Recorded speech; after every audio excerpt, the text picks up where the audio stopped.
So for number 15, the very first thing that we need to do is we need to combine like terms. We need to just take everything on that's on the same side of the equal sign that is a like term, and we put them together. What do we have?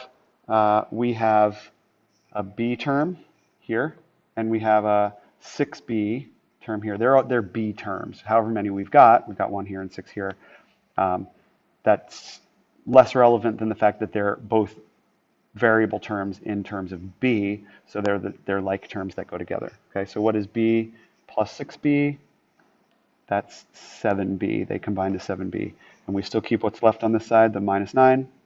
And this side stays the same. There's nothing to do over there to combine anything, so equals 30. Now, solving like regular. The addition property of equality, add 9 to both sides. Why do we do that? Because we want to undo this minus 9 with a plus 9. And we have to do plus 9 on this side then as well. So I have everything from this side right there, and then plus 9 is following it. Okay? Everything on this side here, and then plus 9 is following it. And then the whole point is that these two combine to cancel out, and we're left with 7b, and these two combine. 30 plus 9 is 39. 7b equals 39. Now, excuse me. What do we do now? Well, we take what's happening to b is it's being multiplied by 7.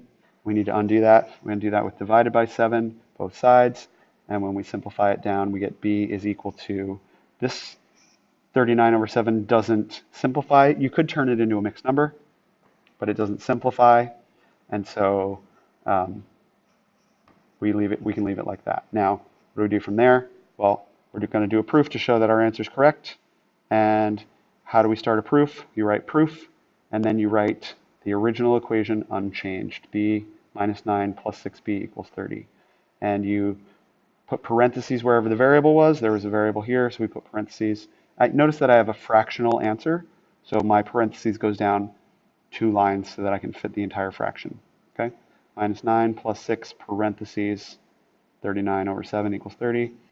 And now I need to simplify. This one's a little tricky.